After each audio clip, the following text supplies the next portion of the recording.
স্টেশনের উন্নয়ন ও আধুনিকীকরণের জন্য রেল স্টেশনের উপরে থাকা বর্ষ পুরনো গাছ কাটায় মৃত্যু হলো শতাধিক পাখির। নষ্ট হয়েছে অসংখ্য পাখির ডিম, আশ্রয়হীন ৩ শতাধিক পাখি। ঘটনাটি ঘটেছে হাওড়া বর্ধমান মেন লাইনে রেস্টা স্টেশনে। এই স্টেশনের ১, ২ ও ৩ নম্বর প্ল্যাটফর্মে বর্ষ পুরনো অনেক গাছ রয়েছে। এই গাছগুলোর মধ্যে অসংখ্য বিভিন্ন প্রজাতির পাখির বাসা রয়েছে। এছাড়া গাছের ছড়ানো শাখা প্রশাখার কারণে প্রখর রোদে বা বৃষ্টিতে রেলযাত্রীদের সুবিধাও হতো। সোমবার হঠাৎ করেই রেলের তরফে শুরু হয় এই গাছগুলোর ডালপালা ছাঁটার কাজ।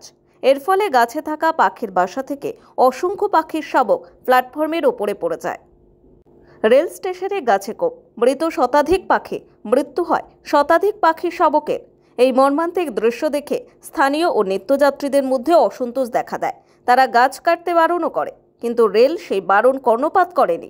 এই বিষয়ে এক নিত্যযাত্রী বলেন, বেসিক্যালি এখানে এটা করা উচিত ছিল যে আর কিছু মাস বা ৩ মাস যদি একটু ওয়েট করে যেত তাহলে খুব ভালো হতো। কারণ এখানে যখন গাছটা প্রথমে কাটা হয়েছিল না, একটা গাছ কাটা হয়েছিল, তো তখন বারণ করা হয়েছিল যে না আরও বাকি গাছগুলো যাতে না কাটা হয়। তো ফরেস্টার অফিস থেকে নাকি দুজন এসেছিল, ওনারা এসে আবার নাকি স্টেশন মাস্টারের সাথে কথা বলেছিল।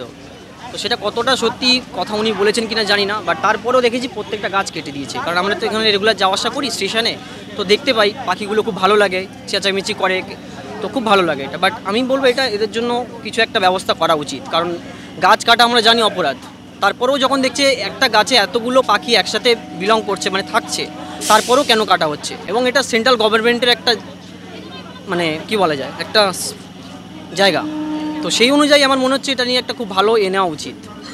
তো আমি অবশ্যই চেষ্টা করব যে সাধারণ জনগণ হিসাবে তো যদি এটার একটা ব্যবস্থা করতো খুব ভালো হতো।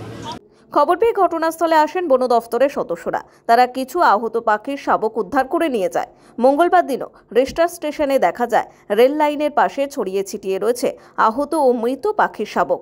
জড়ো করে রাখা কাটা গাছের ডালপালার ভিতর থেকে নিত্যযাত্রীদের পাখির শাবক উদ্ধার করতে দেখা যায়। রেলের এই নির্মমতার প্রতিবাদে এদিন আশ্রয় নামে প্রাণী সংরক্ষণ সংস্থার পক্ষ থেকে দীর্ঘ সময় রেল স্টেশনে প্রতিবাদ কর্মসূচি পালন করে।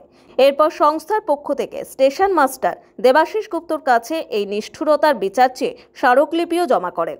এতগুলো পাখি আশ্রয়হীন, এত পাখির শাবককে মৃত্যুর দায় কার?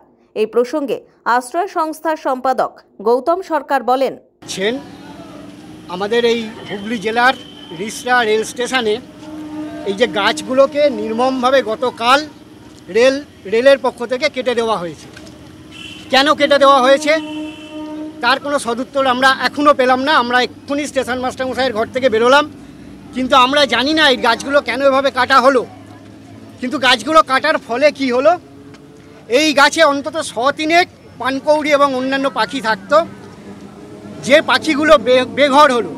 কালকে অসংখ্য পাখি এই গাছের নিচে পড়ে গেছে, অনেকগুলো মারা গেছে। আমরা বন দপ্তরে কাল যোগাযোগ করেছিলাম, বন দপ্তরে ফোন করার পর বন দপ্তরের আধিকারিকরা আসেন, কিছু পাখিকে উদ্ধার করেছেন, কিছু এই স্থানীয় মানুষ, আশেপাশের মানুষজন, শুভবুদ্ধি সম্পন্ন মানুষজন তুলে নিয়ে গিয়ে তাদের আশ্রয় দিয়েছেন।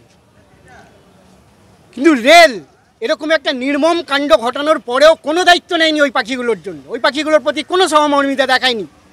উল্টে আজকে যে রেলের মুখ্য জনসংযোগ আধিকারিক কৌশিকবাবু, তিনি হাওড়ায় বসে বলেছেন ঠিকাদারের সংস্থা যাদের দায়িত্ব দেওয়া হয়েছিল তারা নাকি এই গাছ এইভাবে নির্মমভাবে কেটে দিচ্ছে, রেলের কেউ কিচ্ছু জানেন না।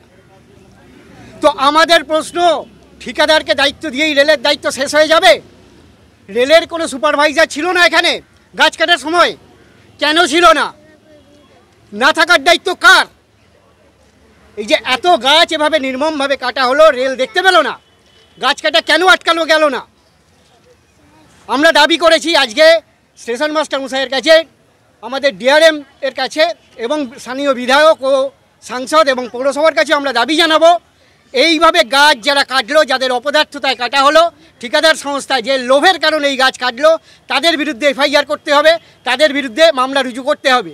যে সুপারভাইজারের দায়িত্ব ছিল এইখানে এই গাছ কাটা তদারকি করা, সেই সুপারভাইজারের বিরুদ্ধেও ব্যবস্থা নিতে হবে রেলকে। যতক্ষণ এইটা নেওয়া না হচ্ছে ততক্ষণ কিন্তু আমাদের মুখ বন্ধ হবে না। হুগলি থেকে বন্দনা ভট্টাচার্যের রিপোর্ট, নিউজ দিগন্ত বার্তা।